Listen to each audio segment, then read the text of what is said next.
జై శ్రీమన్నారాయణ. ఆపదాముపహర్తారం దాతారం సర్వసంపదాం లోకాభిరామం శ్రీరామం భూయో భూయో నమామ్యహం. ఇప్పుడు ఈ రెండవ సర్గలో మనం తెలుసుకోవాల్సింది ఏంటంటే కావ్య ఆవిర్భావం. కావ్యాన్ని తయారు చేస్తున్నాడు ఎవరు? శ్రీ మహర్షి వాల్మీకి గారు తయారు చేస్తున్నాడు. దీనికి వచ్చేసి మొదటగా మొదటగా నారదుడు వచ్చాడు. ఇప్పుడు శ్రీ బ్రహ్మంగారే వచ్చారు. బ్రహ్మంగారు వచ్చిన తర్వాత ఆయన ఏం చెప్తున్నాడంటే ఈ యొక్క శ్లోకంలో ఒక 32వ శ్లోకాన్ని ఒకసారి చూసుకొని మిగతాది ఉన్నటువంటి ముఖ్య విషయాలు నేను తెలియజేస్తాను అనమాట. ధర్మాత్మనో గుణవతో లోకే రామస్య ధీమతః వృత్తం కథయా ధీరస్య తే నారదాచ్యుతం. అంటే ధర్మాత్ముడు ఎలా అయితే కరుణాడువు అంటే లోక సద్గుణ సంపన్నుడు గొప్ప ప్రజ్ఞాశాలి అయినటువంటి శ్రీరాముడి చరిత్రను నారదుడు నీకు ఎలా అయితే తెలిపాడో అలా వర్ణించమని చెప్పాడు. చెప్తూ ఇంకేం చెప్తాడంటే ఈయన బ్రహ్మంగారు ఏం చెప్పారంటే ఈ రామాయణ కథ సకల లోకాలందు కూడా కీర్తించబడుతుంది. అందులో ఈ నీ కీర్తి ప్రదేశంలో కూడా ముల్లోకాలు వ్యాప్తి చెందుతాయి.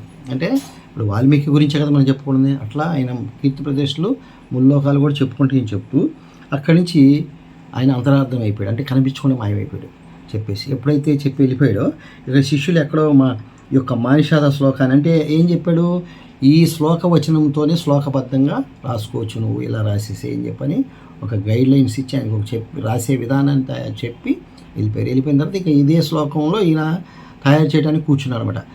దానికి ముందు ఏం చెప్పాడు, నువ్వు ఎప్పుడైతే రాయాలని పూనుకొని కూర్చుంటావో నీకు ఇక్కడ గొప్పతనం ఏంటంటే నువ్వు ఏది అలా మనసు పెడతావో నీకు అక్కడ జరిగిన విషయాలు అన్నీ కూడా నీకు కులంకుషంగా తెలిసిపోతాయి. అవి తెలుసుకొని నువ్వు రాయగలుగుతావు. నీకు ఆ జ్ఞానాన్ని నీకు అందిస్తున్నా అంటే జరిగినవి కూడా అందుకు ఇంకో మాట ఏం చెప్తున్నా అంటే వాస్తవాలే నీకు కనపడతాయి. నువ్వు రాసేది వాస్తవమే రాస్తావు, ఇంకా అందులో మార్పు ఏమీ లేదు అని చెప్పి వాగ్దానం ఇచ్చి ఆయన అంతరార్థం అయిపోతాడు. అయిన తర్వాత మళ్ళీ ఇక్కడ ఈయన ఏం చేస్తారంటే మొత్తం ఎన్ని రాయాలనుకున్న శ్లోకాలు 24,000 శ్లోకాలు రాయాలి. 24,000 శ్లోకాలు రచించారు. రచించిన తర్వాత దీనికి శ్రీరాముని చరితము అని ఒక పేరు. అలాగే దశరథుని రాముని వధను వర్ణించుతూ ఇందులో మొత్తం రాసి రామాయణ కావ్యం వినుడు అని చెప్పని వీళ్ళని రాసిన తర్వాత వాళ్ళ శిష్యులు కూడా చెప్పాడు ఇది ఇట్లా అయినండి, ఇది రామాయణ కావ్యము అని తెలియజేశాడు. తెలియజేసి ఆ విధంగా కావ్యం యొక్క ఆవిర్భావాన్ని కలిగించాడన్నమాట. కలిగించిన తర్వాత ఇప్పుడు నెక్స్ట్ తర్వాత ఏం చెప్తున్నా 3వ సర్గలో వచ్చే రామాయణ కావ్య కథా సంగ్రహం ఇంకా కొద్దిగా ఆయన దాన్ని రాయటం మొదలు పెట్టాలి. కాబట్టి ఈరోజు ఒక చిన్న విషయం తెలుసుకుందాం. ఇప్పుడు దశరథుడు ఎంతో బాధపడతాడు. దేనికి బాధపడుతున్నాడు? దశరథుడు అసలు పెళ్ళి కైకేయిని చేసుకున్నాడు. ఎందుకు? ఇంకా అందంగా ఏదో కోరిక చేసుకున్నాడు పిల్లలు పుడతారని. కానీ చివరికి ఏమైంది? ఇప్పుడు ఆయనకి ఆ కైకేయి కౌశల్యం ఉన్నా కూడా మళ్ళీ కైకేయిని కోరుకున్నాడు. కాబట్టి ఇప్పుడు చివరికి ఏమైంది?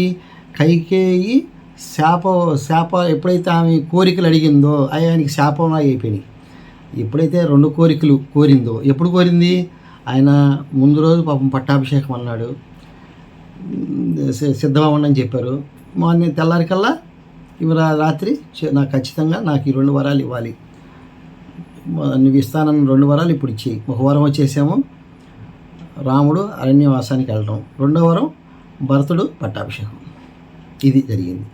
కాబట్టి ఆయన ఏం చెప్పాడు?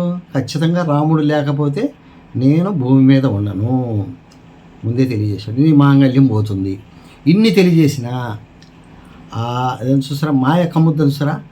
ఒకడు ఆడవాళ్ళు కూడా ఒకళ్ళు చెప్పినా ఇనుకోరు. అలా ఇనుకొని పరిస్థితి అయిపోయింది. ఆఖరికి ఇన్ని చెప్పాడు, నేను ఉండను అని కూడా చెప్పాడు. ఇలా చివరికి ఏమయ్యాడు? దశరథుడు మానించాడు. చివరికి ఏమైనా భరతుడు ఏమైనా పాలన చేసుకున్నాడా? భరతుడు కూడా నాకు అక్కర్లేదని చెప్పని బయలుదేరాడు. ఎక్కడికి బయలుదేరాడు? రాముడు ఎత్తుక్కుంటే రాముడి కోసం బయలుదేరాడు అరణ్యానికి. బయలుదేరేటప్పటికే చివరికి ఇంకేమైంది? ఈమె చేసిన తప్పులన్నీ ఈమె తెలిసిపోయినాయి. అంటే పశ్చాత్తాపడిపోయింది. ఈమె కూడా ఎందుకు పశ్చాత్తాపడింది? వరే నేను ఎంత పని చేశాను, అనవసరంగా కోరాను. అది మామూలుగా దానివల్ల ఫలితం అనేది తర్వాత విషయం.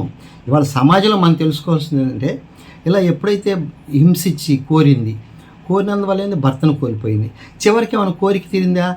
ఆమె కూడా ఆయనతో పాటు నడిచింది. గొప్పతనం ఏంటంటే ఎవరితో భరతుడితో పాటు పోయి రాముని రమ్మని పిలుచుకోవడం పోయింది ఆమె కూడా. చూడండి విశేషం, ఎంత విశేషం. మరి ఇదంతా కాలము యొక్క ఆలోచన, ఆమె యొక్క దుర్బుద్ధి అనేది ఎంత దారికి తీసి చివరికి ఈ బుద్ధి మారిన తర్వాత, పశ్చాత్తాపం వచ్చిన తర్వాత తనే అడవులకు పోయి ఆయన వెంబడిపోయి నేనే తీసుకొస్తాను రాముడిని వెళ్ళిందంటే, కాబట్టి మనం ఇంత పశ్చాత్తాపం జరగకముందే మనం తప్పుని మనమే సరి చేసుకోవచ్చు. జీవితంలో అలాగే ఎన్నో తప్పులు జరుగుతున్నాయి. అందుకే రామాయణంలో ప్రతి ఒక్క కథ, ప్రతి ఒక్క జరిగినటువంటి విశేషం మన జీవితానికి అన్వయించుకోవాలి. ఎవరిని ఎప్పుడు కూడా భార్య కానీ భర్తని ఇబ్బంది పెడతాం కానీ ఇలాంటివి చేయకూడదు.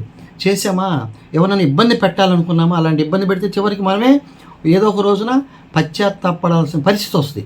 అలాంటి పరిస్థితి రాకుండా ఉండాలి ఏం చేయాలి, మనం కూడా సంయమనం పాటించి దేనికైనా కొద్దిగా ఆలోచనకి సరళకి ఇస్తే ఎప్పుడైనా జీవితంలో మనం కూడా ఇలాంటి తప్పులు జరిగి మళ్ళీ పశ్చాత్తాపడి కాళ్ళు పట్టుకునే పరిస్థితి రానిచ్చుకోకూడదు. కాబట్టి వీళ్ళు ఒక మంచి విశేషాన్ని తెలుసుకున్నారు. కాబట్టి నెక్స్ట్ వీడియోలో 3వ సర్గలోని రామాయణ కావ్య కథ సంగ్రహం అనే విషయాన్ని 3వ సర్గ తెలుసుకుందాం. జై శ్రీమన్నారాయణ.